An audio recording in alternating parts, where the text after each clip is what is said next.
Le Conseil des ministres s'est réuni ce mercredi 11 mars 2026 sous la présidence du chef de l'État, M. Patrice Talon, et a pris les décisions que voici. S'agissant de mesures normatives, approbation des statuts de la Maison de l'Artiste et de son régime électoral. À la suite de l'adoption du statut de l'artiste, le présent cadre institutionnel se révèle comme une avancée notable pour l'épanouissement complet de celui-ci.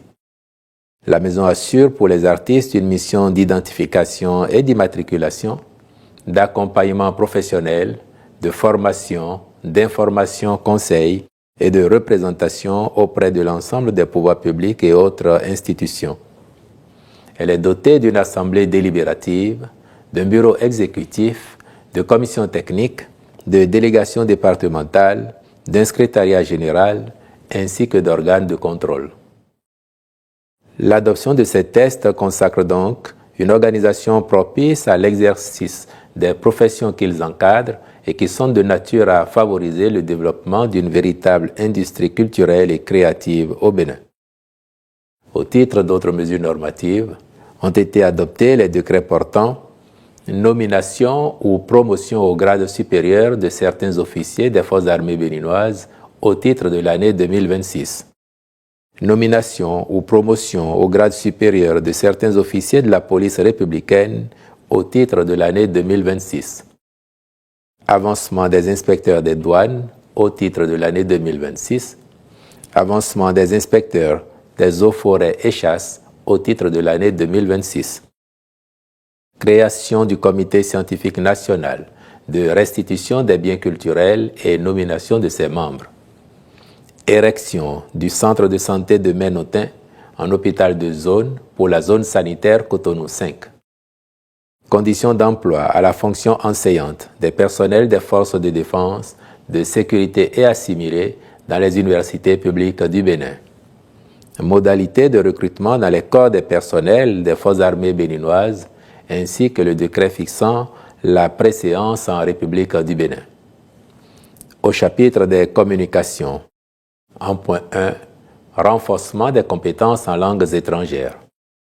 Ce programme structuré de formation linguistique vise à impacter 800 bénéficiaires dans une première phase, notamment pour la maîtrise des langues véhiculaires comme l'anglais, le mandarin et le portugais, avec pour objectif l'obtention du niveau B2 à minima, correspondant à un niveau avancé ou indépendant en anglais, selon les standards européens. Il permettra de faire du Centre béninois de langues étrangères, CBLAE, un centre national de référence pour l'apprentissage de l'anglais.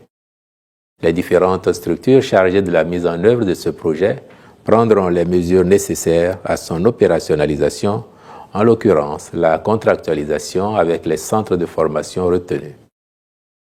En point 2, contractualisation pour les travaux de requalification urbaine du parcours rituel de la Gani à Niki.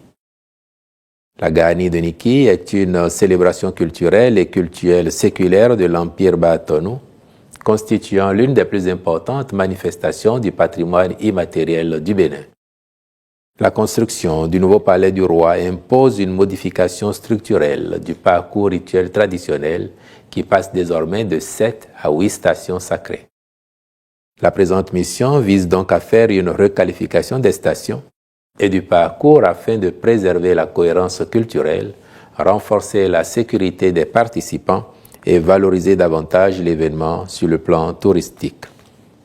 Les ministres concernés sont instruits d'accomplir les diligences pour la bonne exécution des dits travaux et la livraison des ouvrages à bonne date. En point 3, construction de centres de secours dans certaines communes. Ces infrastructures stratégiques à réaliser dans ces communes seront dédiées à la prévention, à l'intervention et à la formation des acteurs dans le cadre de la montée en puissance de l'Agence béninoise de protection civile. Le but est non seulement de renforcer les capacités opérationnelles de la protection civile, mais aussi d'améliorer la résilience des populations à travers des mécanismes efficaces de gestion des situations de crise ou de catastrophe. En point 4, construction du lycée scientifique de Porto Novo et de l'école normale supérieure de Parakou. Pour rappel, Dans le cadre du projet de construction de 6 lycées scientifiques et de 2 écoles normales supérieures inscrits à son programme d'action, le gouvernement avait autorisé, lors de sa séance du 22 octobre 2025, la construction de 5 premiers lycées à Abomey-Calavi, Lokossa, Abomey, Parakou et Natitengu, ainsi que d'une école normale à Abomey-Calavi. L'ensemble du projet devant être opérationnalisé avec diligence, le Conseil a retenu de confier la réalisation du reste des travaux, à savoir la construction du lycée scientifique de Porto Novo et de l'école normale supérieure de Parakou, à une entreprise déjà mobilisée sur les autres sites. Les cabinets à responsabiliser pour le contrôle technique et la direction des ouvrages ont été également identifiés. En point 5, construction de 3 écoles professionnelles de formation agricole dans les communes de Basila, Ouessé et Zé. En engageant le changement de paradigme du modèle éducatif béninois, donnant ainsi la primauté à l'enseignement et la formation technique et professionnelle, le gouvernement a lancé de vastes réformes pour moderniser ce sous-secteur. Le programme qui démarre s'inscrit dans cette dynamique et vise la construction et la réhabilitation de 26 établissements de formation agricole, dont 12 lycées et 14 écoles professionnelles, destinés à former des exploitants agricoles de type nouveau. Les 3 infrastructures de ce premier lot attestent du lancement de la phase de réalisation concrète du projet dans les communes de Basila, Ouessé et Zé. Le Conseil a marqué son accord pour la contractualisation en vue de leur construction, de même que pour le contrôle technique et le suivi des chantiers.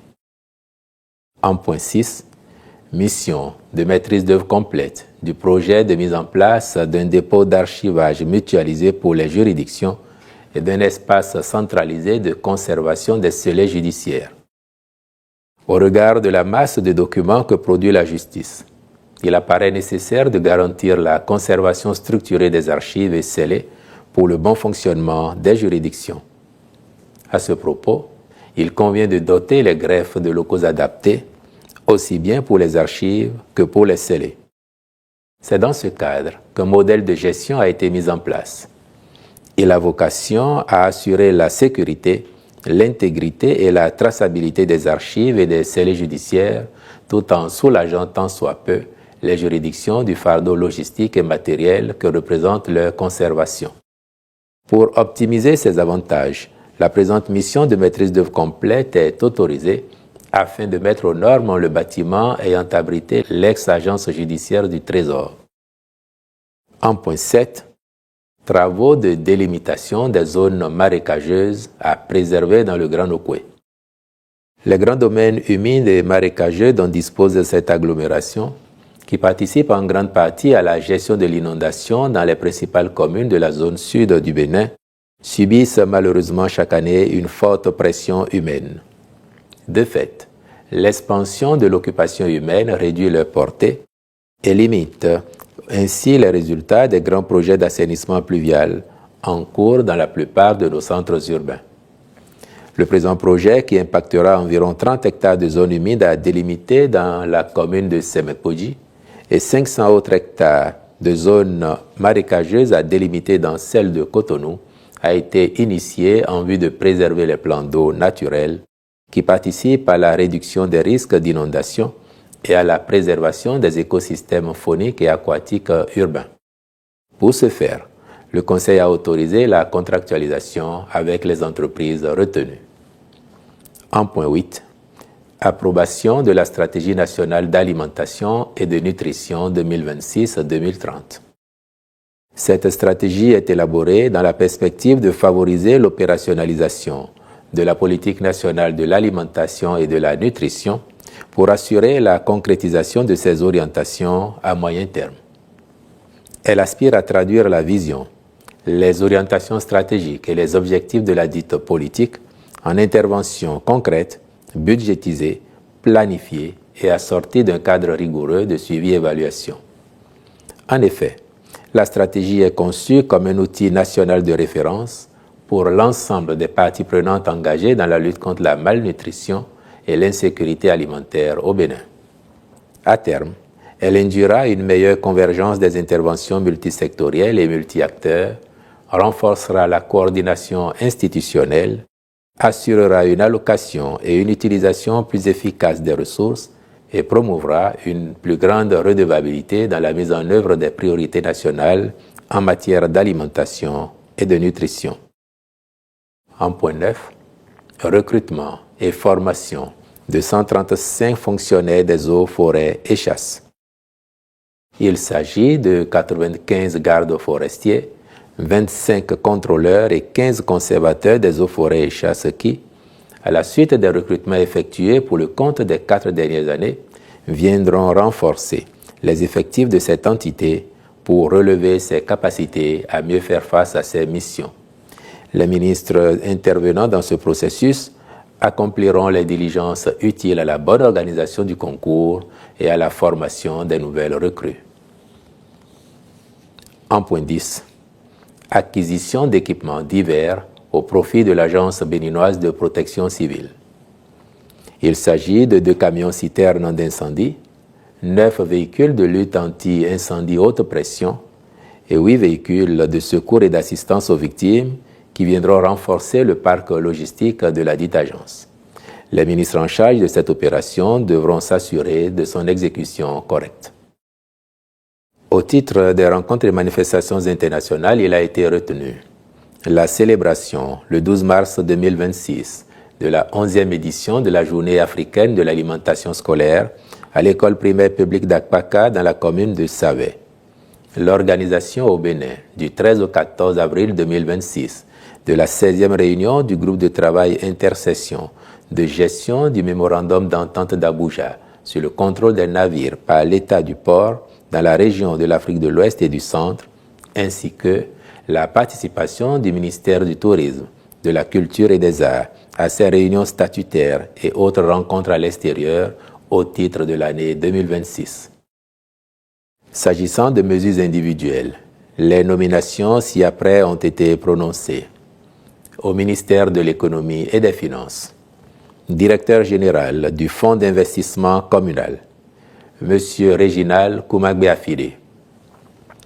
Au ministère de la Justice et de la Législation, directrice générale de l'Agence pour l'assistance au retour des afro-descendants, Mme Aubierge Olivia Lucette Ongbo. Au ministère de l'Enseignement supérieur et de la Recherche scientifique, directeur général de l'Agence béninoise de téléenseignement, M. Victorien Douillon, cumulativement avec ses fonctions actuelles, je vous remercie.